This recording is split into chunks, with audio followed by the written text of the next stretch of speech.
그다음에 4번 역률 개선입니다. 또 굉장히 또 중요하죠. 역률 개선에 대한 문제. 뭐 필기 때도 굉장히 많이 나오지만 실기 때에도 굉장히 여러 번 등장하는 문제고요. 뭐 매년이 조금 무리라면 뭐 경년에 한 번씩은 어쨌든 굉장히 많이 나오는 문제예요. 산업기사나 기사나 다 많이 나오는 문제니까 꼭 기억을 하시고 연습을 좀 해두시면 좋을 것 같아요. 그래서 역률 개선입니다. 어떤 공장이 있어요. 그래서 뭐 0.8에 어쩌고 저쩌고 뭐 200짜리가 있고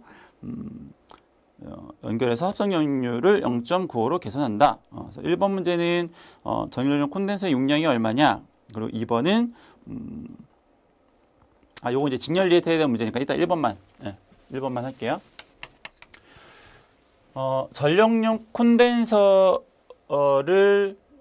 용량을 이제 구한다라고 했을 경우에 여러분들이 일단 머릿속에 그리셔야 되는 게 있어요. 이렇게 뒤집혀진 삼각형인데 요거를 직각삼각형이죠. 요거를 꼭 기억을 하셔야죠. 콘덴서를 구할 때는 요 그림을 꼭 기억을 하셔야 돼요. 그래서 이게 이제 뭐냐면 이쪽은 이제 피상전력이라고 하는 거고 여기는 이제 유효전력이라고 하는 거고 여기는 이제 무효전력이라고 하는 거죠.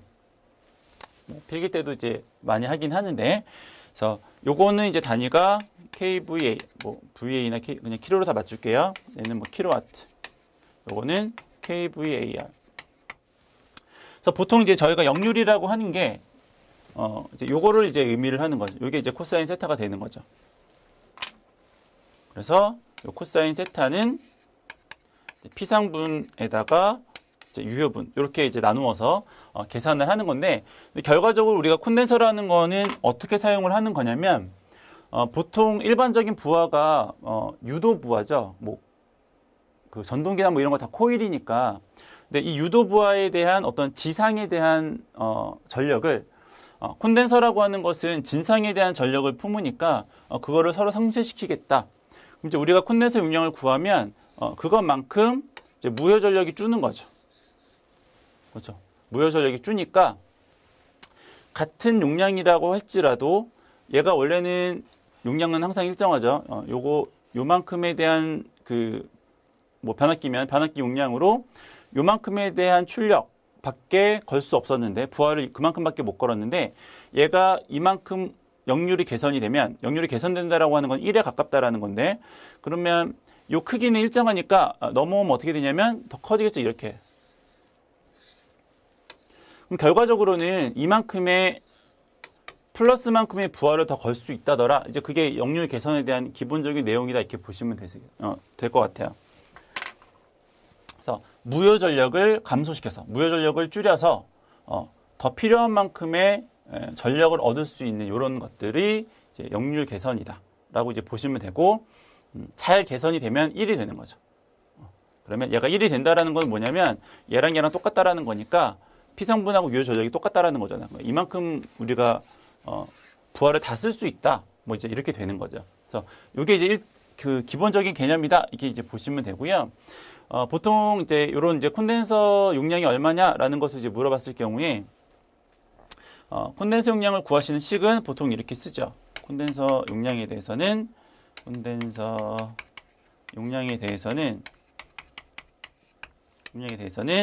뭐 P에 탄젠트 세타 1 마이너스 탄젠트 세타 2 뭐 이렇게 씁니다. 저기다가 대입을 하셔도 되고 아니면 이제 저 다음 식에다 대입을 하셔도 되는데 일단 두 개 다 한번 해볼게요.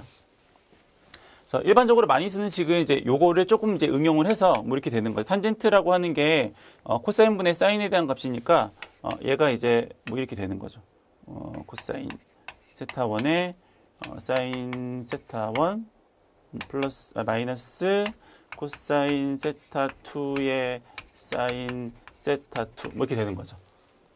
요건 이제 개선 전의 역률이고 얘는 이제 개선 후의 역률이고. 근데 이 사인 세타 값이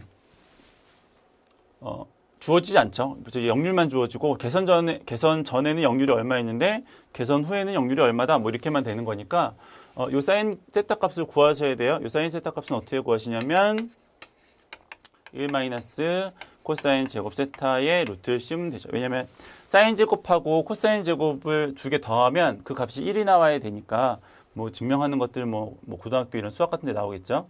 그래서 요거 제곱하고 요거 제곱한 게 더하면 1이 나와야 되니까 사인 값을 구하기 위해서는 이렇게 하시면 돼요. 그래서 그 여러분들이 일반적인 어떤 게 뭐 요약집이나 이런 데서 이제 보는 그 콘덴서 용량에 대한 식은 뭐 이렇게 되는 거죠. P의 코사인 세타 1의 루트의 뭐 1 마이너스 코사인 제곱 세타 1의 마이너스 코사인 세타 2의 뭐 루트의 1 마이너스 코사인 제곱 세타 2 뭐 이렇게 되는 거죠. 그래서 식이 이제 얘가 이렇게 복잡하게 이제 여기까지 오긴 했는데 요 식에다가 대입을 하셔도 되고 아니면 여기에다가 요 간단한 식으로도 계산을 할 수가 있어요. 두 가지 다 일단 말씀을 드릴 테고 편한 걸로 하세요. 편한 걸로 하시면 되는데 아마 그냥 이게 조금 더 수월하실 거예요. 이거 계산기 집어넣으려면 굉장히 스트레스거든요. 그래서 이렇게 이제 하신다라고 이제 보시면 되고 그러면 일단 문제 주어진 것들을 한번 볼게요. 주어진 것들을 보면 식은 여기 있으니까 여기다 이제 대입을 하죠.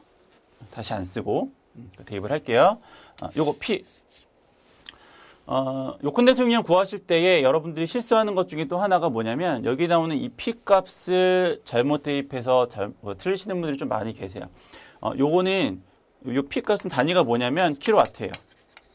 kVA 아니고 킬로와트입니다. 그래서 대입하실 때에는 킬로와트에 대한 값으로 대입을 하셔야 돼요. 그래서 요거는 용량이 200인 거라고 했는데 문제를 보시면 단위가 킬로와트가 아니고 kVA죠.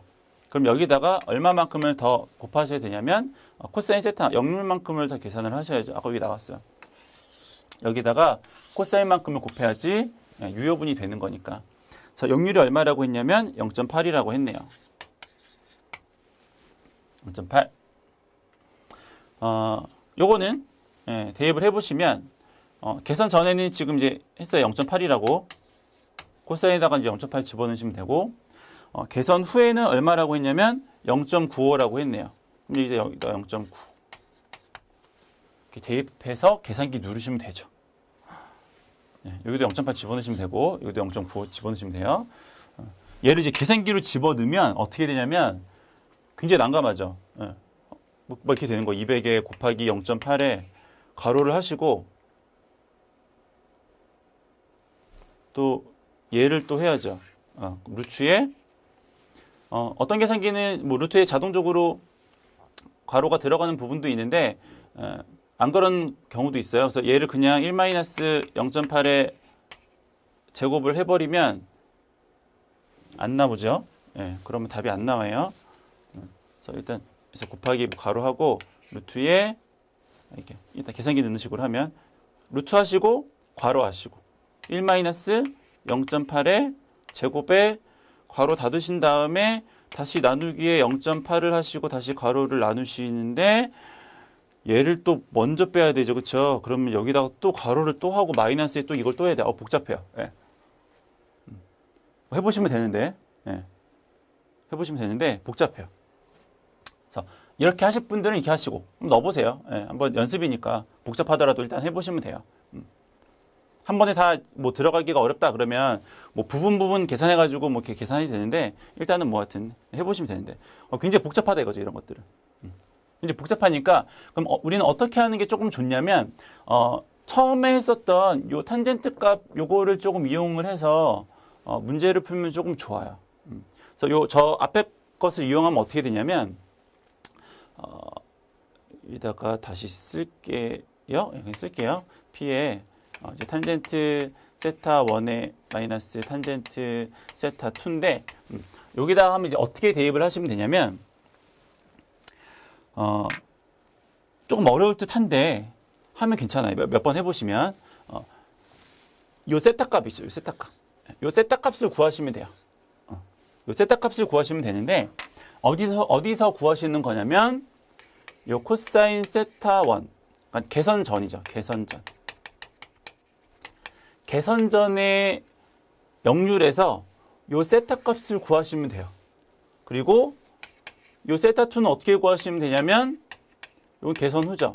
개선 후에 역률값에서 요거를 구하시면 돼요. 그럼 계산기에서 얘를 어떻게 구하시냐면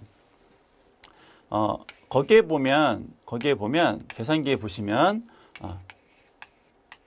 아크 코사인에 대한 값이 있어요.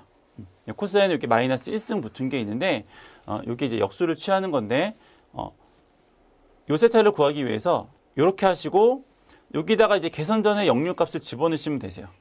이렇게. 그러면 아까 계산 전에 역률이 얼마라고 했냐면 0.8이라고 그랬죠. 그럼 여기다 0.8 이렇게 집어넣으시면 돼요. 그럼 여기에 세타 1에 대한 값이 나와요. 그럼 세타 2 값은 어떻게 나오냐면 똑같겠죠. 그럼 세타 2는 어떻게 구하겠어요? 이렇게 세트, 이게 세트예요. 예. 세타 2는 어떻게 나오겠어요? 코사인, 아크 코사인에 여기에다가 세타 2에 대한, 그쵸? 어디 갔어요? 예, 0.95. 그럼 식이 어떻게 정리가 되시는 거냐면,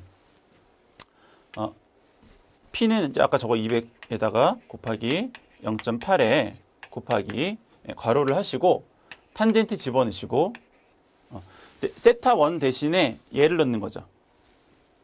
코사인, 아크 코사인의 0.8 마이너스 탄젠트 세타 2 대신에 얘를 집어넣는 거예요. 아크 코사인 0.95 이렇게 하면 답이 나와요. 이거랑 답이 똑같이 나와요. 어느 게 편하겠어요? 얘가 아크 코사인이라고 하는 약간 조금 난해하다면 난해한 좀 개념이 좀 들어가긴 하는데 요거를 조금 잘 해두시면 이렇게 복잡한 계산식 안 집어넣으셔도 되고 집어넣다가 잘못 숫자 입력해가지고 안 틀려도 되고 그래서 뭐 이게 편하시면 이거를 하셔도 되는데 되도록이면 그냥 이걸 좀 연습하셔서 몇 번 좀 연습하셔서 요걸로 코사인 그 콘덴서 용량 구하는 거를 연습하면 좋을 것 같아요. 실수도 좀 덜 하시고 좀 더 깔끔하죠. 요거로 하시면 좋겠다라는 거고요. 4번은 이렇게 해서 계산을 하시면 답은 안 적은, 답은 그냥 거기 있는 거 보세요. 67.41 정도가 나온다 뭐라는 거니까. 개념 기억해 두시면 좋겠고요. 두 번째는 이제 직렬 리액터는 그냥 이제 옵션으로 나오는 거니까 그냥 뭐 그런 게 있다 이렇게 보시면 되죠. 이제 오고주파 제거하기 위해서 이제 직렬 리액터를 사용을 하는데 그때 이제 콘덴서 용량의 4%에서 한 6% 정도. 그래서 이론상은 4%죠. 여러분들 아마 실기에서 뭐 이런 거 필기에서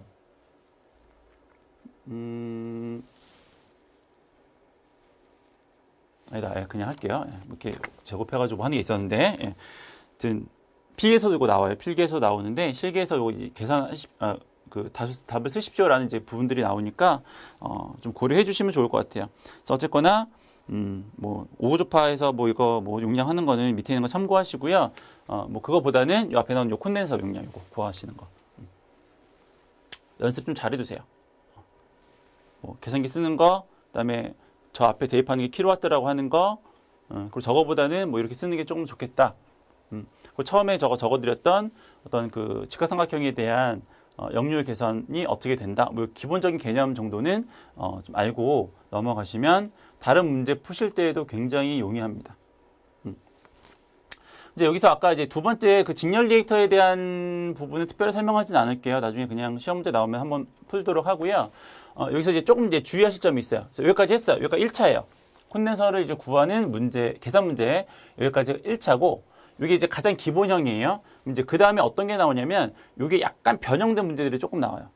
그래서 어떤 게 이제 변형돼서 이제 시험 문제가 나오냐면 저희가 여기까지 썼던 거는 콘덴서 용량을 구할 때에 어떤 걸 기준으로 해서 구하는 거냐면 여기다 다시 한번 그리면 얘가 이제 유효 전력이라고 했죠. 그래서 지금 1번 문제에 대한 콘덴서 용량 구하는 거는 이 유효 전력이 일정하다. 요건 이제 변하지 않는다라는 그 기본 조건 하에 구한 게 이놈이라고 보시면 돼요. 그러면 이게 1번 유형이고요. 그럼 2번 유형은 뭐냐면 유효가 아니고 피상전력이 일정한 경우에 이렇게 콘덴서 역률을 구하는 문제가 있어요. 그러니까 얘는 어떤 거냐면 역률을 콘덴서를 이제 대입을 했더니 역률이 개선이 됐어요. 역률이 이만큼 개선이 됐네요. 그래서 요 개선된 만큼 부하를 더 넣었어요. 요만큼 개선이 됐으니까. 원래는 요만큼밖에 못 썼는데 원래는 이만큼밖에 사용을 못 했었는데 요만큼 역률이 개선되다 보니까 더 부하를 쓸 수가 있어요. 그러면 그 경우에 전체적인 콘덴서 용량이 얼마냐? 요것과 요것은 조금 값이 달라요. 뭐 자세하게 설명하면 막 수식 그림 그리고 막 그래야 되는데 여기서는 이게 좀 다르다라는 것만 좀 인지를 좀 해주시면 좋겠고요. 그래서 요렇게 구하는 식하고 요렇게 구하시는 식이 조금 달라요. 근데 지금 이거를 식을 쓰지는 않을 거예요. 왜냐면 지금 일단은 요거 기본을 알아가시는 게 좋으니까. 약간 예외적인 경우는 나중에 보시고 조금 다르니까 일단 얘를 확실하게 아셔야지 얘를 푸실 수 있으니까. 그래서 일단은 기본은 다 이제 이렇게 푼다라고 보시면 돼요. 별다른 말이 없으면 그걸 다 푸시고. 근데 만약에 문제에 역률을 개선을 하고 개선된 만큼 부하를 더 걸었다. 뭐 이런 이제 부가적인 말이 더 들어가면 그러면 이제 조금 다르구나 이렇게 보시면 될 것 같아요. 그리고 머리 복잡하게 해드려서 죄송한데 이게 조금 더 발전을 해요. 그래서 어떻게 발전을 하냐면 이 두 번째 유형의 경우가 다시 두 가지로 조금 나뉘어요. 그래서 어떻게 나뉘냐면 하나는 그냥 여기서는 그냥 그러려니 하세요. 나중에 문제 다시 풀 테니까. 하나는 부하가 증가가 됐어요. 그래서 역률이 개선이 돼서 이만큼의 부하를 더 걸 수 있어요. 근데 이만큼의 부하를 더 걸었을 때 이 부하의 역률이 지금 저희가 중요한 거니까 이 증가된 부하의 역률이 개선 전하고 똑같으냐 아니면 개선 후하고 똑같으냐에 따라서 계산 방법이 또 조금 달라져요. 복잡하죠. 이거는 그냥 그런 게 있구나라는 것만 알아두시고요. 일단은 다 이제 요걸로만. 그래서 요거는 나중에 그 기출문제 풀면서 요거 다시 한번 설명을 해드릴게요. 요거 어떻게 푸는가에 대한 설명은 그때 나중에 다시 한번 해드리고, 일단은 그런 것도 있구나. 왜냐면 이제 여러분들 뭐 제가 푸는 문제 진도에 따라서 나갈 건 아니니까 여러분들도 나름대로 계획이 있으셔가지고 이제 문제를 푸셔야 되는데 문제 풀다 보면 여기다가 대입을 했는데 답이 안 나온 경우가 있거든요. 계산식이 좀 달라져서 그 경우는 이런 경우였구나라고 일단은 인지를 하시고 이제 푸시면 될 것 같아요. 그래서 설명을 해드린 거니까 요거 기억을 좀 잘 해두시면 좋을 것 같아요. 그다음에 다섯 번째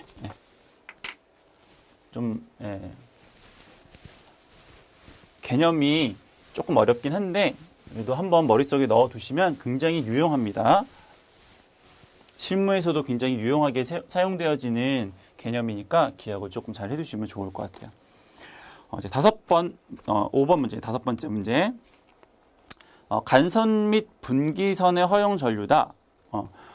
그 간선의 허용 전류를 구하는 게 있고 분기선의 허용 전류를 구하는 문제가 있는데 둘 다 식은 똑같아요. 그래서 기준은 뭐냐면 50A를 기준으로 해서 그걸 넘냐 넘지 않냐.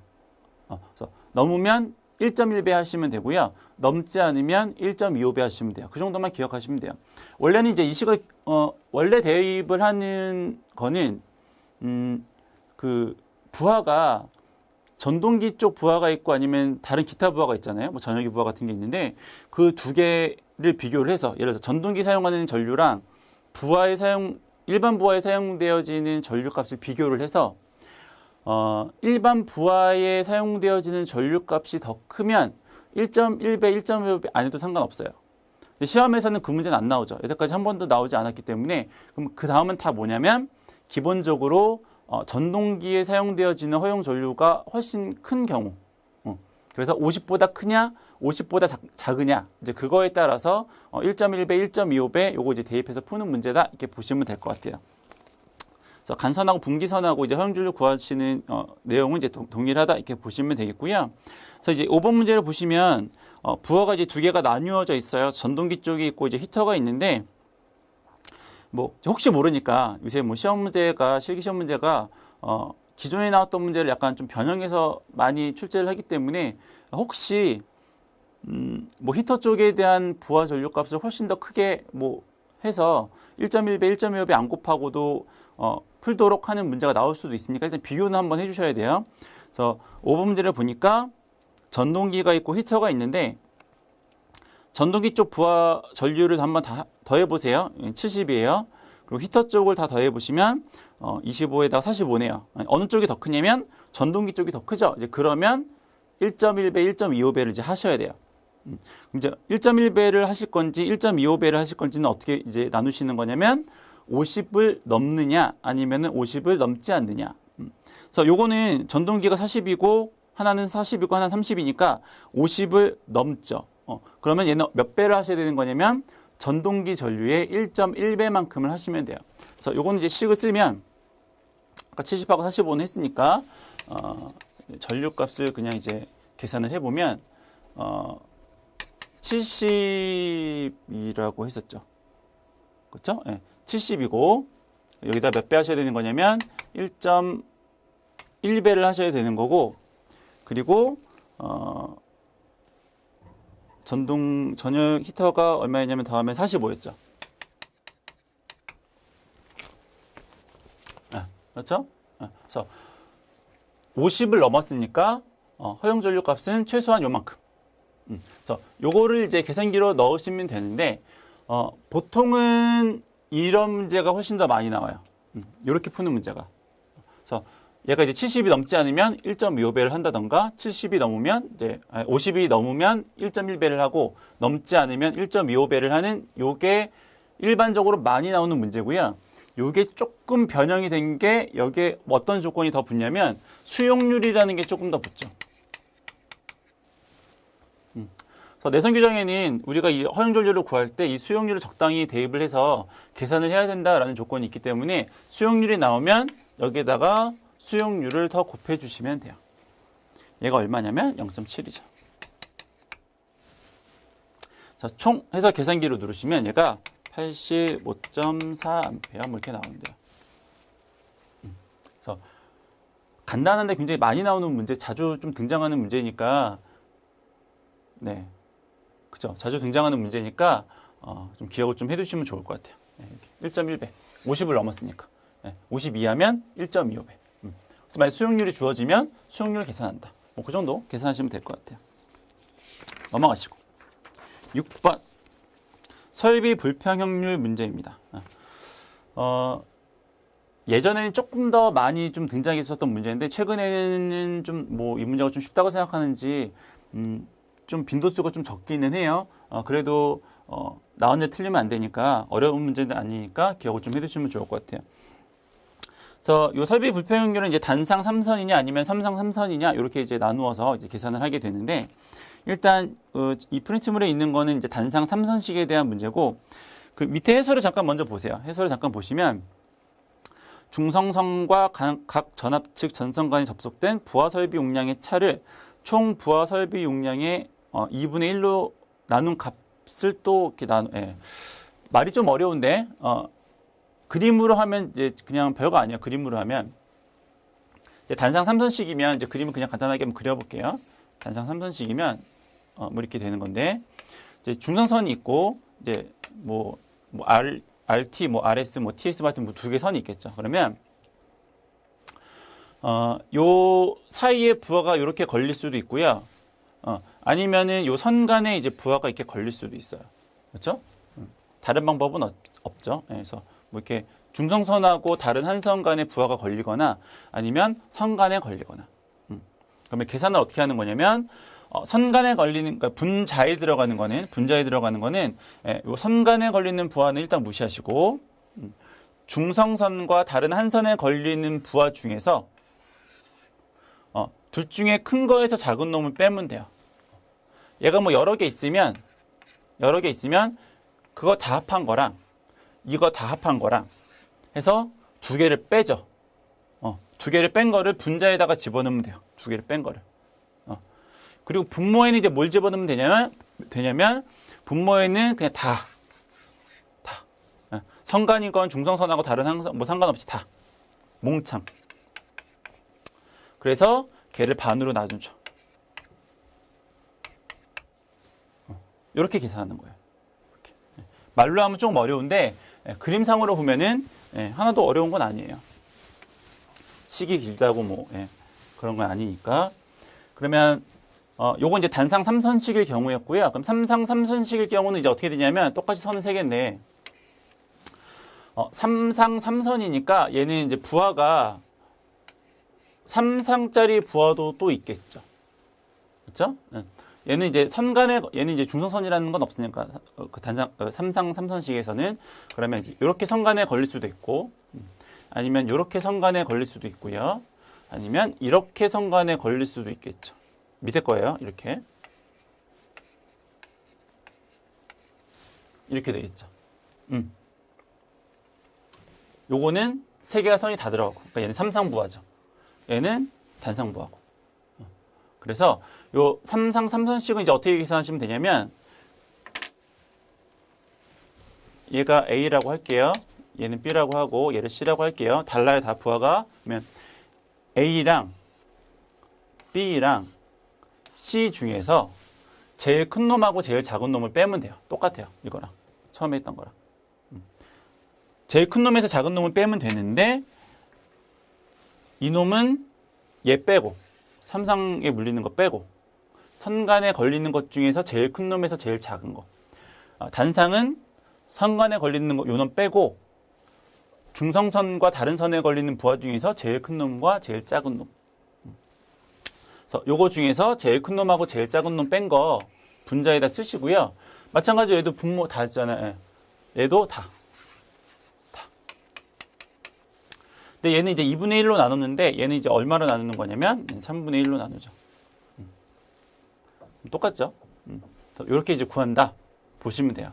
그래서 요 6번 문제를 한번 풀어보시면 단상 3선이니까 일단 위에 거랑 밑에 거랑 이제 계산을 하셔야 되겠죠. 그래서 위에 거는 1하고 2하고 0.5니까는 3.5고 밑에 있는 거는 2.5네요. 그러면 얘는 어떻게 계산하시면 돼요? 큰 놈에서 작은 놈 빼는 거니까 3.5에서 2.5 빼면 되죠. 밑엔 다 더한다라고 했으니까는 3.5도 더하고 2.5도 더하고 요 선간에 걸리는 것도 더하셔야 돼요. 선간에 얼마 걸렸냐면 4. 걔를 2분의 1로 나누는 거죠.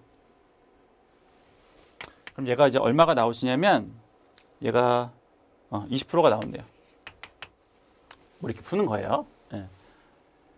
말로는 굉장히 길고 어려운데 일단 이렇게 개념 잡으시면 별로 어려운 거 아니시니까 푸시면 될 것 같아요.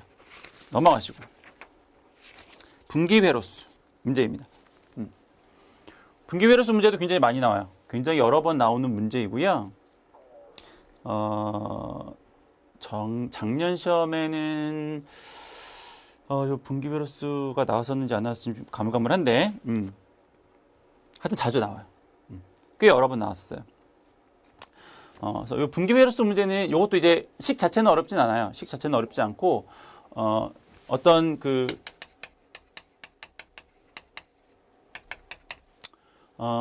어떤 집 안에 전체 용량을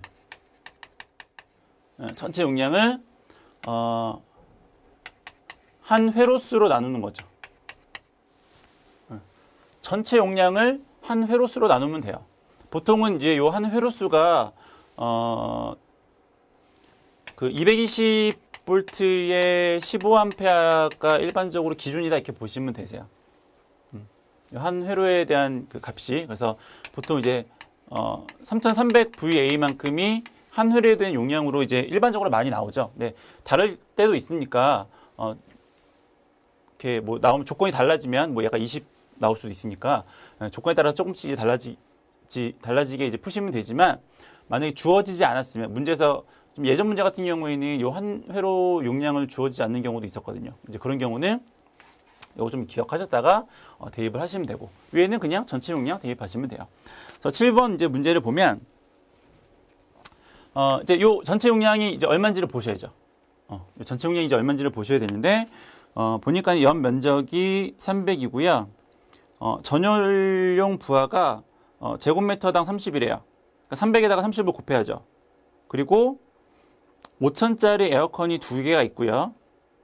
그리고 사용하는 전압은 220이고 예비로 1,500이 더 있어요.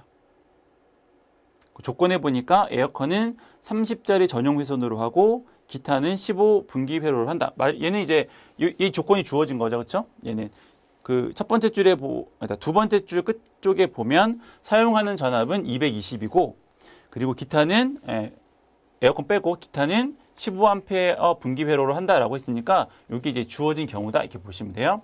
그럼 일단 요 전체 용량, 뭐 상정 용량이라고도 하는데 그럼 전체 용량을 이제 어떻게 구하시는 거냐면 일단 전열용 부하가 30이래요. 전열용 부하 30인데 요건 제곱미터당 30이니까 제곱미터를 곱하셔야지 용량 값이 나오겠죠. 얘가 연면적이 얼마라고 했냐면 300이라고 했어요. 요만큼 일단 전력이 이제 들어가는 거고 그리고 에어컨은 일단 빼세요. 그 문제 조건에 보면 에어컨은 30A 전용 회선으로 한다라는 조건이 있으니까 여기다가는 포함하시면 안 돼요. 걔는 전용으로 쓰시는 거니까. 그래서 에어컨 빼고 그리고 쭉 읽어 보시면 두 번째 줄 제일 끝에 예비 부하로 1500짜리가 더 있다라고 했으니까 여기다가 1500만큼을 더 계산을 하시면 되죠.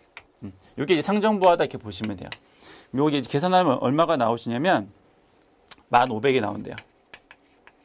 단위는 VA. 그러면 전체 용량이 이만큼이니까 그럼 그거를 한 회로수로 나누셔야죠. 얘를 이제 얼마로 나누면 되냐면 여기다 그냥 바로 쓸게요. 얘를 이제 얼마로 나누시면 되냐면 이걸로 나누면 되죠.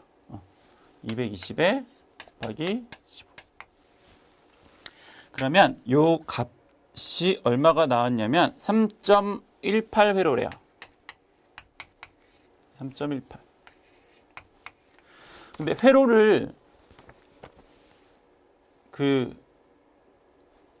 요 회로 수는 뭐냐면 저희가 이제 하나의 어떤 그 차단기 있잖아요. 차단기 이렇게. NFB 뭐 이런 거. 예.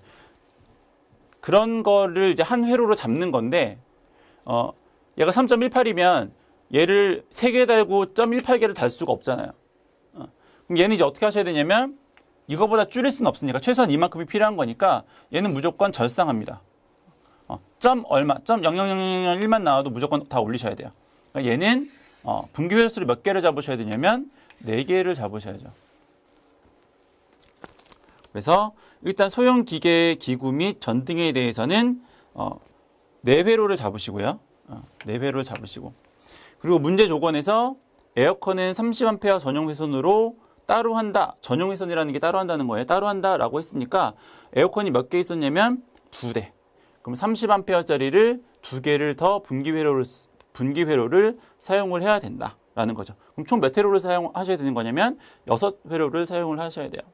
근데 이제 여기서 좀 주의하실 점인데 요거는 요 문제에서는 에어컨을 따로 전용 회로로 한다라는 말이 나왔으니까는 친절하게 나왔으니까는 이제 그대로 하시면 되는데 만약 그런 말이 안 나왔어요. 에어컨이 부하가 있는데 얘를 전용으로 한다, 전용으로 하지 않는다 뭐 이런 말이 안 나왔어요. 그러면 여러분들이 어떻게 구분을 하셔야 되냐면 일단 전압을 확인을 하시고 얘가 220V다. 그러면 에어컨이 3kg가 넘는지 안 넘는지를 확인을 보셔야 돼요. 그래서 에어컨이 3kg가 넘으면 전용을 하셔야 돼요. 3kg가 넘지 않으면 그냥 여기다가 묶어서 전체 그냥 분기 회로수로 나누시면 되죠. 예전에는 얘가 1.5kg였나? 뭐 하여튼 1kg였는지 1.5kg였는지 하여튼 그랬는데 좀 요번에 거의 바뀌었어요. 작년인가 재작년에. 예. 그래서 3kg가 넘는지 안 넘는지. 예. 그래서 3kg가 넘으면 따로 말이 전용으로 한다 안 한다 이런 말이 없더라도 에어컨이 3kg가 넘으면 무조건 전용으로 빼시고 그렇지 않으면 같이 묶어서 이제 계산을 하신다 이렇게 보시면 될 것 같아요. 전에 1kg였나? 네. 그래서 220일 경우는 어쨌거나 3kg고요. 그리고 만약에 110일 경우에는 1.5kg. 여태까지 110인 경우에 대한 문제는 나오지 않아서 여태 저희가 뭐 이제 110은 잘 안 쓰니까 보통 다 220으로 나오는데 일단 뭐 기억은 해두세요. 그래서 220은 3kg, 110은 1.5kg. 그 이상 되면 전용으로 사용을 하셔야 된다. 이렇게 보시면 될 것 같아요. 이제 마지막 문제입니다. 8번째. 등기구수가 되겠어요. 이 등기구수도 어렵지 않으면서 굉장히 좀 자주 나오는 이제 그런 문제이니까 기억을 좀 해두시면 되겠고요. 일단 기본식은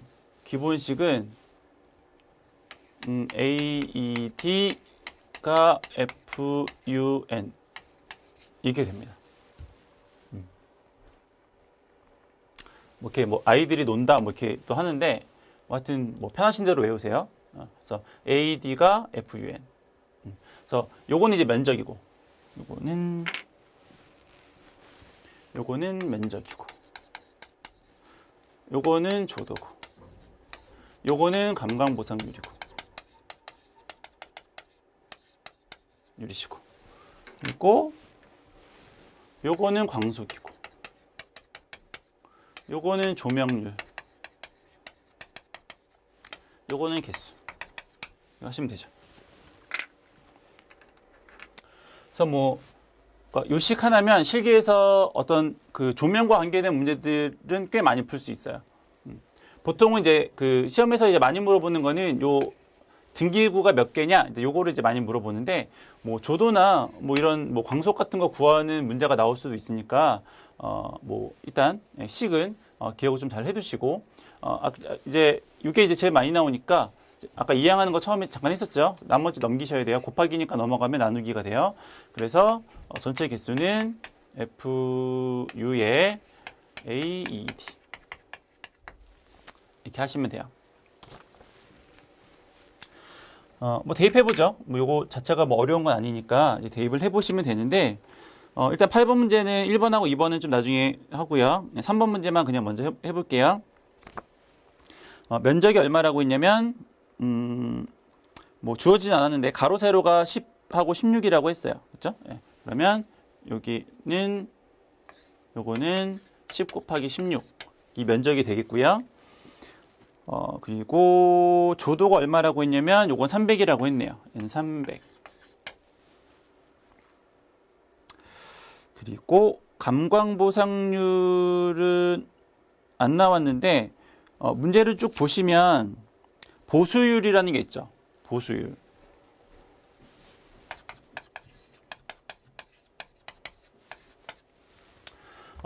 요 보수율의 역수가 감광보상률이에요. 그래서 감광보상률이 나오시면 그냥 대입하시면 되고요. 보수율이 나오시면 이제 그거 뒤집으시면 돼요. 그래서 요거는 70이라고 했으니까 0.7분의 1 뭐 이렇게 계산을 하시면 되겠죠. 뭐 밑으로 분모로 뭐 그 저기 책에 있는 프린트에 있는 것처럼 뭐 밑으로 내리셔도 상관없고요. 그리고 광속이 얼마라고 했냐면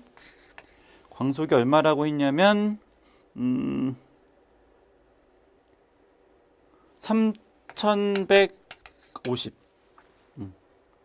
근데 주의하실 점이 있어요. 3150인데 문제를 보시면 형광등 한 등에 대한 광속이 3150이니까 위에 조건을 보시면 형광등이 40W짜리 2개를 사용하는 기구예요. 40W짜리 2개를 사용하는 기구니까 여기다가 2배를 하셔야죠. 등이 2개가 들어가니까. 그리고 조명률은 얼마라고 했냐면 61%. 0.61.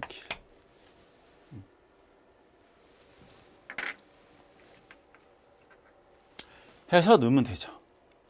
얘가 얼마냐면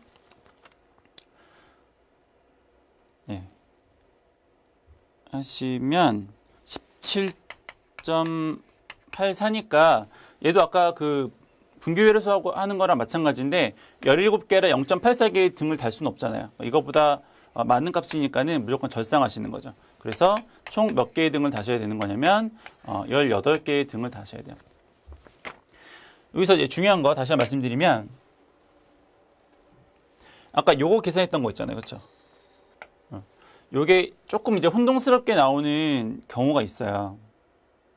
보통은 그러니까는 등기구가 있고요. 그 등이 있죠. 등기구랑 등은 조금 달라요. 그러니까는 등은 등기구는 이런 것도 등기구죠. 그러니까는 형광등이 2개 있는 거 책에 아까 저거니까 요걸로 그려볼까요? 40W짜리 2개. 뭐 이렇게 되는 거죠. 그러니까 요 등기구 안에는 등이 램프가 2개가 들어갈 수도 있죠. 그 요 등이라고 하는 거는 말 그대로 그냥 형광등 1개 이렇게 보시면 될 것 같아요. 그래서 한 등에 대한 광속이 나오면 2개를 사용하는 경우는 2배를 해주셔야 되고요.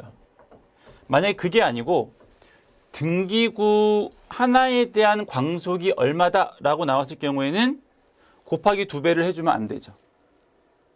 구분을 잘 하셔야 돼요. 문제 조건에서 한 등의 광속이 얼마다. 근데 그 등기구에는 그 램프가 2개가 들어가더라. 그러면 2배를 해주셔야 되는 거고요. 만약 그게 아니고 등기구 하나에 대한 이 등기구 하나에 대한 광속이 얼마다라고 했을 경우에는 2배를 해주시면 안 되죠. 쉬운 문제지만 요거 조금 잘못 생각하시면 틀릴 수 있는 부분이 있기 때문에 요거 좀 구분을 조금 잘 해두세요. 그래서 문제를 읽으시면서 그 광속이 등에 대한 건지 아니면 등기구에 대한 건지. 보통 이제 저희가 형광등을 많이 사용을 하는데 예전에 기억에는 뭐 그런 것도 있었던 것 같아요. 그러니까 저희가 일반적으로 형광등 뭐 앞으로 뭐 더 발전이 되면 모르겠지만 보통 이 형광등에 대한 광속이 4,000을 넘지는 않는 것 같아요. 여태까지 뭐 카탈로그 같은 거 이제 보시면 이 등에 등 하나에 대한 형광등 하나에 대한 광속이 4,000을 이제 넘지 않아요. 네, 보통은. 근데 등기구인지 등인지 굉장히 애매하게 그 문제가 표현이 되면서 광속이 만약에 8,000이 나왔어요. 그럼 얘는 이제 어떻게 해석하셔야 되냐면 등기구에 대한 것으로 해석을 조금 하셔야 돼요. 이런 애매한 문제가 좀 나오지 않겠지만 혹시 나오면 그렇게 해석을 좀 하셔야 될 것 같아요. 왜냐면 실제적으로 4,000짜리 4,000 넘어가는 형광등 광속이 없으니까 보통 2,500, 뭐 3,000, 4,000 잘 나오면 4,000 정도 나오는 건데 뭐 8,000 뭐 이렇게 나왔다 그러면은 문제가 등이라고 표현을 하더라도 얘는 등기구에 대한 것을 좀 해석을 좀 하셔야 되지 않나. 실기 같은 경우에는 풀이 과정이 공개되지 않기 때문에 좀 애매한 구석이 있지만 좀 그렇게 좀 구분을 좀 하셔야 될 것 같아요. 그래서 요거는 이렇게 한 등에 대한 건지 등기구에 대한 건지 광속만 조금 주의해 주시면 나머지 문제들은 크게 뭐 문제될 건 없을 것 같아요. 그리고 이제 아까 1, 2번 그냥 넘어갔는데 1번은 그냥 뭐 아까 이거 대충 그렸죠. 이거 쓰시면 되고요. 뭐 실지수라는 게 나오는데 실지수도 뭐 여러 번 나오는 편이에요. 그래서 뭐 따로 장소를 할애는 그냥 하지 않겠고요. 그냥 여기다 그냥 간단하게 쓸게요. 요 실지수 구하시는 거는 이제 보시면 아시겠지만 크게 어렵진 않아요. 그냥 가로 세로 이제 곱하시고요. 이제 분모에다가 높이에다 이제 가로 세로만 하시면 되는데 가로 세로는 문제될 건 없고요. 높이가 조금 문제될 때가 있어요. 언제 이제 문제가 되냐면 저희가 그 작업면이라는 게 있죠. 작업면. 그러니까 또 사무실이나 학교 같은 경우에는 천장에서부터 바닥까지가 바닥까지를 고려하는 것이 아니라 실제로 작업할 수 있는 그 높이가 있죠. 책상이나 뭐 테이블이나. 그렇죠? 이 실지수에서의 h는 작업면까지의 높이라고 보시면 되세요. 작업면까지의 높이. 그러니까 전체가 5m라고 할지라도 어떤 사무실 같은 경우에는 특별한 조건이 주어지지 않더라도 뭐 한 85cm 정도는 이제 좀 감안을 하셔야죠. 빼고 그리고 이 h라는 높이를 좀 산정을 하셔야 돼요. 아니면 가끔 이제 어떤 문제에서는 이제 일반적인 문제는 다 그냥 천장에 그냥 이렇게 등이 이렇게 매입되어 있는 경우에 대해서 문제가 나오는데 간혹 어떤 경우는 이제 등이 이렇게 매달려 있는 경우에 대한 문제가 나올 수도 있어요. 그럼 그때는 이제 요 h를 어떻게 계산을 하셔야 되는 거냐면 천장에서부터 이 작업면까지가 아니고 등이 이만큼 내려왔으니까 그 내려온 높이에서부터 작업면까지가 h다 이렇게 보셔야 돼요. 얘가 h고 복도는 그냥 이제 바닥까지 이제 보시면 되는데 보통 사무실이나 아니면 교실 같은 경우에는 이렇게 좀 이제 고려 작업면의 높이까지 고려를 하셔서 이제 H를 구하셔야 되겠다. 그래서 요 문제를 보시면 천장은 3.85지만 작업면의 높이가 0.85니까 실지수를 구하실 때의 그 H 값은 0.85를 뺀. 그래서 이제 식이 뭐 그렇게 나갔죠. 쓰지는 않겠고. 그래서 여기까지 해서 이제 문제를 8문제 가량을 저희가 이제 풀어봤는데 처음에 이제 말씀드렸지만 시험에 여러 번 등장하는 문제들이고 이 문제들은 틀리면 절대로 되지 않습니다. 조금 변형되어 나오더라도 여러분들이 좀 꼭 맞출 수 있도록 연습을 좀 해두시면 좋을 것 같아요. 그리고 이제 아까 말씀드렸던 계산기 사용하는 어떤 그런 방법들 좀 미리미리 좀 연습을 하셔서 이제 실제 이제 문제 연도별로 저희가 풀어갈 때에는 좀 이제 설명 들으시면서 바로바로 적용할 수 있도록 그렇게 연습을 해주시면 좋을 것 같아요. 지금까지 많이 수고하셨고요. 그리고 중요한 문제 다시 한번 말씀드리지만 꼭 숙지하시고 암기하시고 다음 이제 기출문제 강의를 이제 들으시면 좋을 것 같습니다. 네, 수고하셨습니다.